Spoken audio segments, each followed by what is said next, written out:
For what? For Defense Secretary. Because he has the integrity to stand up for something if he knows it's wrong. For example, when the GMA administration pushed for charter change, he was against it. That's why the talk of the town is that he resigned because he was against it. Now, why is that very crucial? Because on the other side of the fence, who has been appointed already as presidential advisor on the peace process? That's Deles. Deles. Okay. Now, if you look at the background of Deles, and some people in the military will of course validate this, Deles' approach to the peace process is to create peace zones. Which means, ideally, when you create a peace zone, the NPAs and the AFP are not allowed inside the peace zones. But in practice, on the ground, what happens is that the military is not allowed to enter the peace zone, but the NPAs continue to exist in the peace zones. In fact, they coordinate with They coordinate and they're able to eventually take over the barangay. Because who's your enemy is my enemy also. Yes. So that's one. Number two, according to some sources of mine in the military, Deles thinks that the highest human rights abusers are actually the AFP. But records will bear out that it is actually the NPAs that are the other way around. That's the other way around. Okay, that's one portion. In terms of Mindanao, I heard even before during the campaign that Deles was already serving the MILF lands that are being claimed and the Lumad lands, because her approach towards peace in Mindanao is to just give away all these territories to these individuals. Okay? Para no issue, no problem. Para wala na problema. Okay. Let's go to social welfare. Charity. Okay. According to my own sources in PCSO, Dinky Soleman, during GMA's watch, or still watch to this day, wanted to take over the funds of the PCSO. I didn't know that. In short, during a board meeting, Dinky Soleman said, since the PCSO is under the office of the President, since I am the Secretary of the DSWD, so therefore I represent and speak for the President. That's the first opening line, the first preposition. Second, ergo, since I am Secretary of DSWD, the PCSO should report to me, and the funds of the PCSO should be subject to me. Okay? So what did the people of PCSO do? Some people said, no, your mandate is national. It is sectoral as a social welfare. The mandate of the PCSO is individual. So whether you're any Tom, Dick, and Harry, with or without any notation from any politician, you can come to us and we will help you. Which they have been doing. But if this board did not go up against DSWD, then all the funds of PCSO would be under DSWD, and DSWD will be running the entire bank. Well, there's something here, I think, which escapes some of these people because of a culture. You see, if you talk of giving away lands to the Lumads and to the MILF and to everybody else, you're now fragmentizing this land out of a possible profitable proposition. See, the economies of scale, when you work on land, must work also. If you are one family, you're working only 1 hectare. You don't have the money. You don't have the technology. You don't even have the knowledge. Which is what happened to us. This is what happens now. That's why the agrarian reform is the biggest, colossal, successful failure. You know, that's the reason for that. Okay. Now, we must now change that kind of thinking.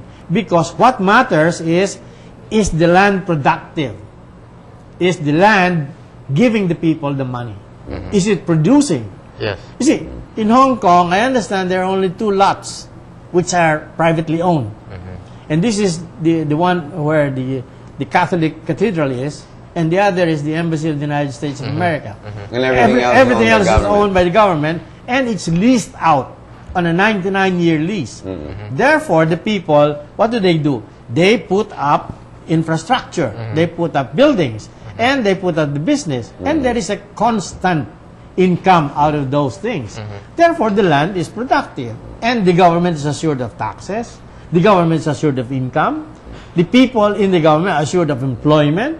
The government is assured of collecting taxes from everybody. I think the land issue here, I think in Metro Manila, mostly all around the country, except for the Mindanao issue, that could be the solution. But Hill, the approach in Mindanao is not based on... I think mas malalim yun sa It's Mindanao. not just land for tilling. I know. There is a political history side to yun. it. This is why, we're already under the regalian theory. Okay? And this is the practice. Torrents titles have been issued. The state now owns this. Yeah. We cannot go into anthropological politics and dig up who used to own this land, etc., etc. But if you don't do that, how are you going to resolve the issues of in the conflict in the Mindanao? US, they were able to resolve it. These are Indian lands. However, the United States of America now Reservation, owns it. As we will give you some whatever insurance. We will give you some form of business. You can put up casinos which are owned by native Indians. So They even there is have oil wells. They're allowed. These are the payback. But the land must be owned by the Republic of the Philippines. It cannot be owned by the MILF or the Lumans. There is just no way to this. Whatever it is, I think it just has to be addressed really from that point. Hindi yung the initial solutions, for example, 2 years ago with the MOA, was really a band-aid approach. You did not bring to the table the conflicting parties. When you have a conflict, I still believe that you have to bring all sides into the table. Correct. And regardless of the hard solutions, whatever the answers Bite the bullet, you bite the bullet. Yeah. You have addressed all the sides. Yeah. Ang nangyayari, you seem to address, like the MOA was always addressing only one side, not addressing the other side. Parang ganun nangyayari. Even the peace process, because the solution, the objective was the word peace at all cost. I've talked to Annabelle Abaya even in that direction. Puro yun ang direksyon eh. Hindi to actually address the issue. I think once and for all, we should confront it, address it, put them on the table, bite the bullet, come to a solution, and if you don't follow, well, hey, this is the rule of law. Exactly. Yeah. That But should hindi be. ganun ang nangyayari because too much politics come into play. Going to Noynoy, how do you foresee his first 2 years?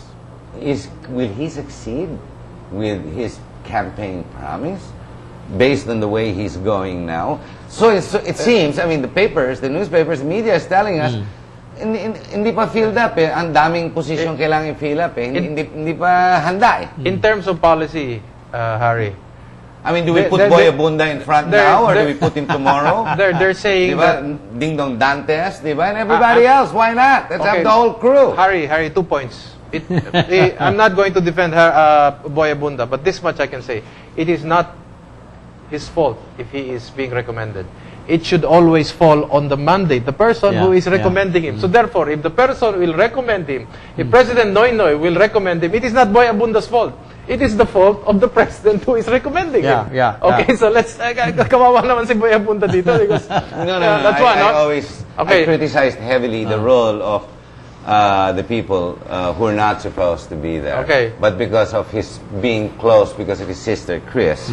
But that's still the fault of the appointing, the recommending authority. yes. Di ba? It was more sarcasm all throughout the campaign that if Noynoy wins, ganito mangyayari, and now it's becoming a reality. Of course. And, it's scary. Yeah. Of course. Okay. Yung second point in terms of... Is he ready? Is he ready with the people, the appointees?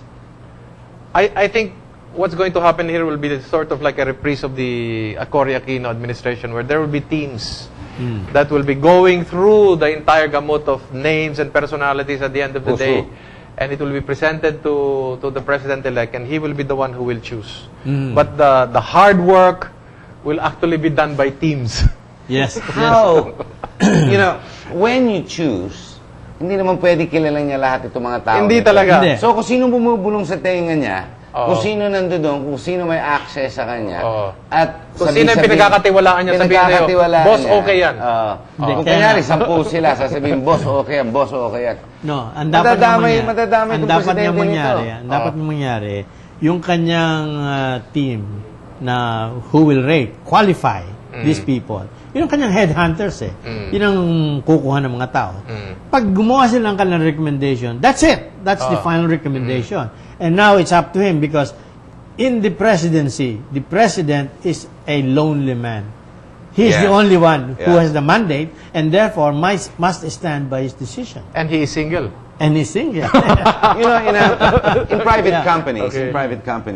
when you have the gangplanks going down of all the different